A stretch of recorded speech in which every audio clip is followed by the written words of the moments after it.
Bonjour tout le monde, bienvenue dans nos cours de français accélérés. 欢迎学习简明法语教程。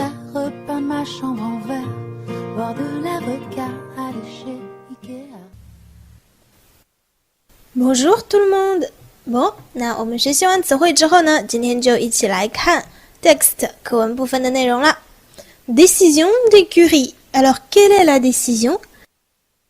居里一家他们要做的是一个怎样的决定呢？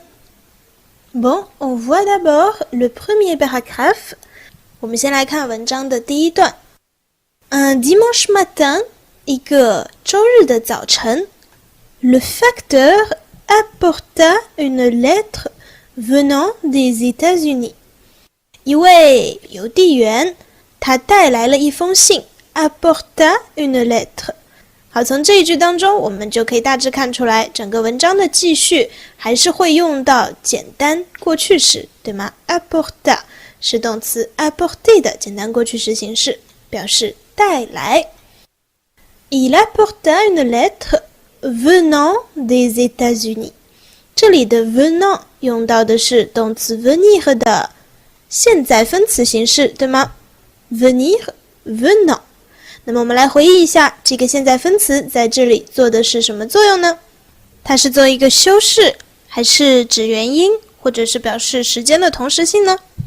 相信大家都可以看出来，这里呢 venant 它是起的修饰作用，相当于一个 qui 引导的关系从句。所以如果我们把这个句子稍微做一些改变，用到 qui 的话呢，就是 Le facteur apporta une lettre qui venait des États-Unis. 他是带来了一封来自美国的信件。Pierre Curie l'a lu attentivement et la posa sur son bureau.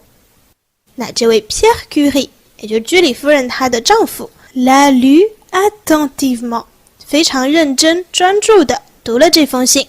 这个 attentivement 我们之前在讲到 considérer 的时候已经出现过了，对不对？它是由形容词 attentif 演变而来的一个副词，表示认真的专注的。Il l'a lu attentivement et la posa sur son bureau. 他先认真的读完了这封信，然后呢把它放在了办公桌上。接下来他就要说话了。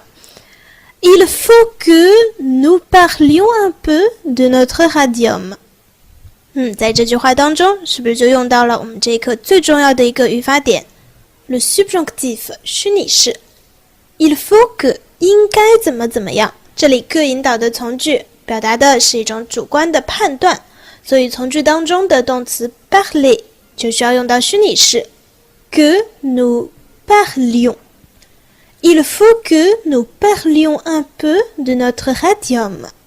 我们应该谈一谈我们的这个新的发现雷了。那看来是那封信当中呢，对他们提出了邀请或者要求，希望他们能够来公开的谈论或者发表一下自己的这个新的发现。Dit-il d'un ton paisible à sa femme. 他用一种非常平静的语气对他的妻子说。那因为话放在前面，他说放在后面，这种情况下我们一般都需要用到一个主谓倒装，对吗？Dit-il à sa femme. 他对他的妻子说。而这里呢，对于说这个动作还有一个修饰 d'un ton paisible. ton 指的是我们说话的语调语气，而 paisible 呢是一个形容词，形容它的语气的。它不是一个非常激动的语气，也不是一个非常为难的语气，而是一个很温和很平静的语气 paisible。那我们可以看出这个形容词和哪一个名词有一些关联，或者说是同根的吗？这个可能稍微难一点啊。那我们可以从意思上去推论一下，平静的、安静的、温和的，其实它和 la paix 是属于一个同根的词。paix 我们知道指的是和平、宁静。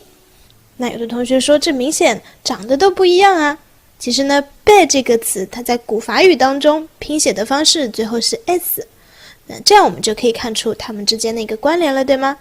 所以平静、和平 la paix， 温和的、平静的 paisible， 平静的语气 un ton paisible。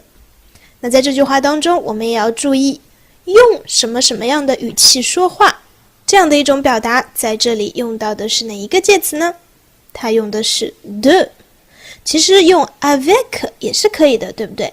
因为 avec 可以表示使用、借助，但是我们一般在表达用怎样的语气的时候呢，习惯于说 d'un ton 加上一个形容词。 de 同样也可以表示方式，那 d'un ton paisible 就是用一种平静的语气 d'un ton calme 同样表示平静或者冷静 d'un ton ferme 用一种非常坚定的语气等等。所以我们可以记住这个表达 d'un ton 加上一个形容词，表示用什么什么样的语气。好，我们接着看后面的内容。 Voici justement une lettre des ingénieurs américains。 这个呢，就是一封来自美国的工程师的来信。 Ils veulent qu'on leur dise le secret de la préparation du radium pur。 他们呢，希望我们来做一件事情。那因为希望的人和做事情的人不是同一个，所以主句和从句的主语不一样，对不对？ Ils veulent on leur dise， 因此这里也用到了虚拟式。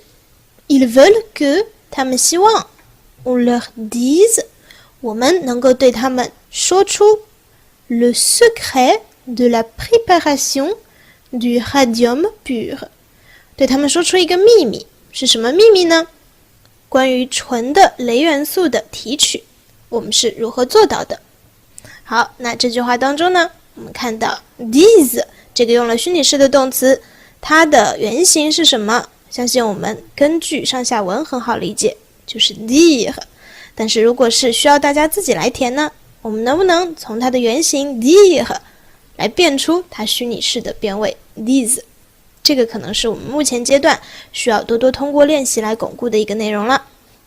好，那关于这个秘密，后面呢还有两个词我们可以看一下的，一个是 la préparation， 这个名词我们以前应该是见过的，大部分同学应该都知道它的基本意义就是准备 preparation。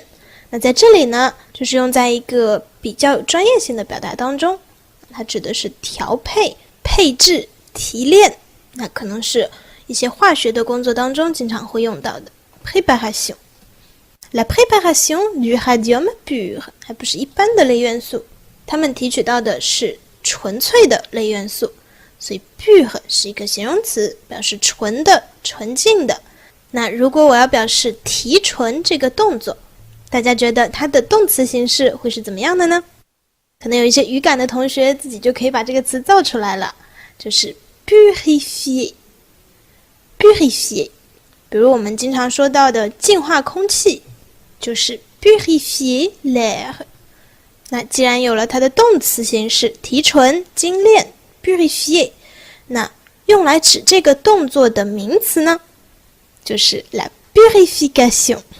这个词我们在前面的词汇部分当中已经见过了啊，其实它就是从动词 purifier 转化而来的，指这个动作 la purification。 所以呢，这三个词我们也可以放在一起记。那我们会发现找准了它的词根以后呢，其实一些单词记起来非常的简单，我们也可以利用这一点来扩充自己的词汇量。 Et alors， 然后呢 dit Marie qui ne prenait pas un vif intérêt à la conversation。 玛丽也就是 Madame Curie 居里夫人呢，她其实对这个对话并不是很有兴趣。Qui ne prenait pas un vif intérêt à la conversation， 这是一个对它进行修饰的关系从句。他听了刚才那段话以后呢，就说 alors， 然后呢，你想表达什么呢？ Alors nous avons le choix entre deux solutions。 然后呢，我们就有两个选择 d'écrire sans en cacher le moindre secret les résultats de nos recherches。这句话可能会比较难一点啊，我们可以来仔细的分析一下。首先，我让大家找到这句话的主干部分，是一个动词和一个宾语，大家能够找到吗？把其他多余的修饰部分全部都去掉。动词呢很简单，就是 décrire 讲述描述。那讲述什么呢？它的宾语应该是 les résultats 一些成果。所以我们找到了它的主干 décrire les résultats， 这是它的第一个选择，把这些成果呢讲述出去。那这句话为什么这么长呢？因为不管是对动词 décrire 还是对它的宾语 les résultats， 后面都有一些补充说明的部分。首先 les résultats 是什么成果呢？是我们研究的成果 les résultats de nos recherches。 Et puis 动词 décrire 讲述，要怎么样的去讲述呢？要 sans cacher le moindre secret de ces résultats， 要毫无保留的把我们研究成果当中哪怕是最小的秘密都全部讲述出来，一点都没有隐瞒。 cacher 就是藏起来嘛， sans cacher 呢不要藏起来。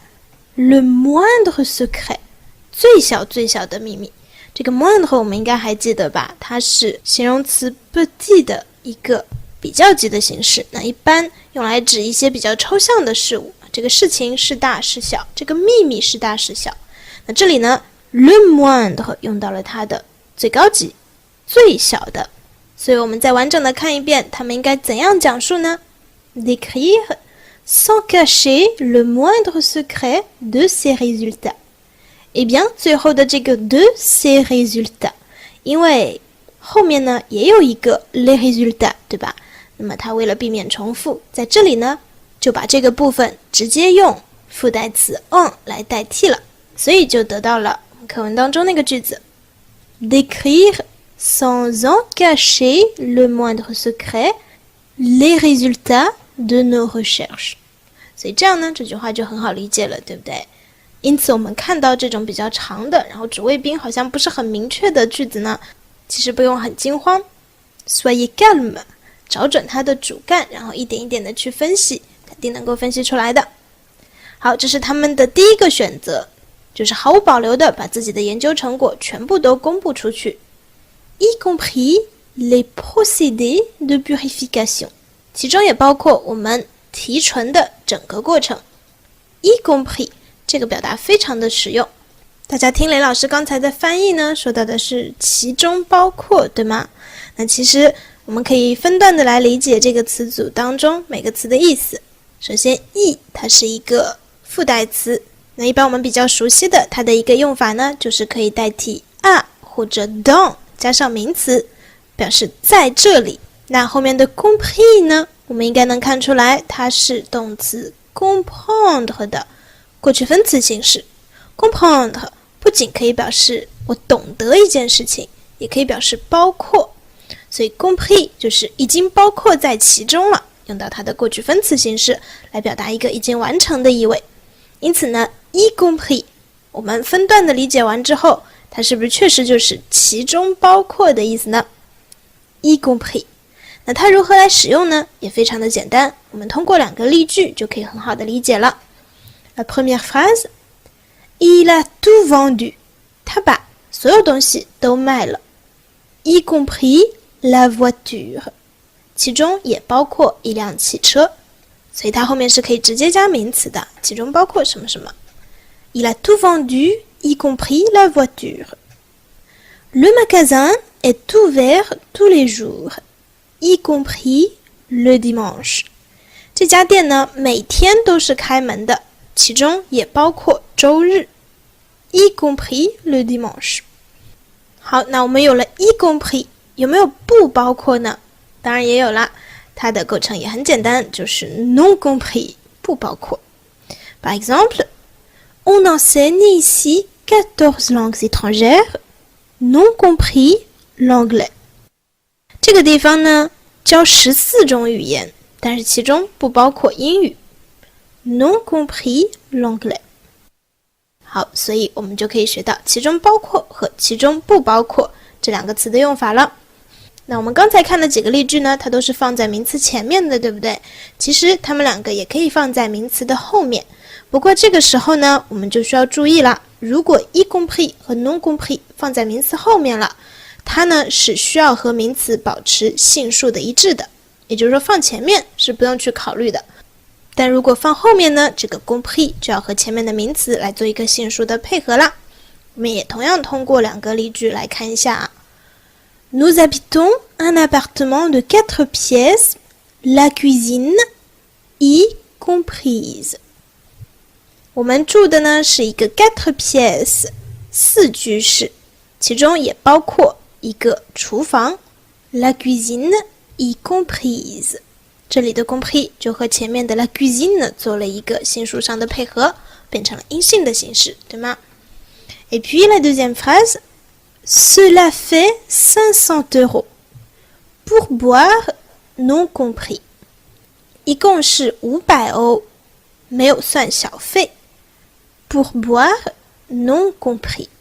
这里呢，因为 pour boire 本身是一个阳性单数的名词，所以没有看出它的一个性数的变化。但是我们记住，如果放在名词后面呢，你要时刻警惕跟前面的名词来做一个性数的配合。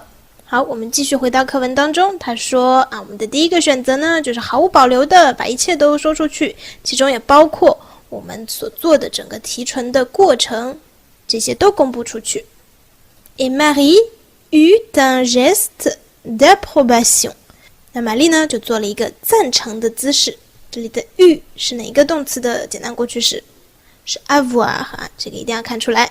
Elle eut un geste d'approbation.Et elle murmura， 并且呢，低声说 murmurer 也是说的一种方式。那大家觉得这是一种怎样的方式呢？感觉好像远远的就听到这个人在那里 murmur， 但是听不出他在说什么。所以 murmurer 指的是窃窃私语。Et elle murmura 有点自言自语的意味了啊。他说 oui naturellement， 当然应该这样了。所以这是他的第一个提议，那居里夫人是表示赞成的。第二个提议呢，我们就留到下节课一起继续学习吧。来做几道练习，巩固学过的内容。Alors, c'est tout pour aujourd'hui.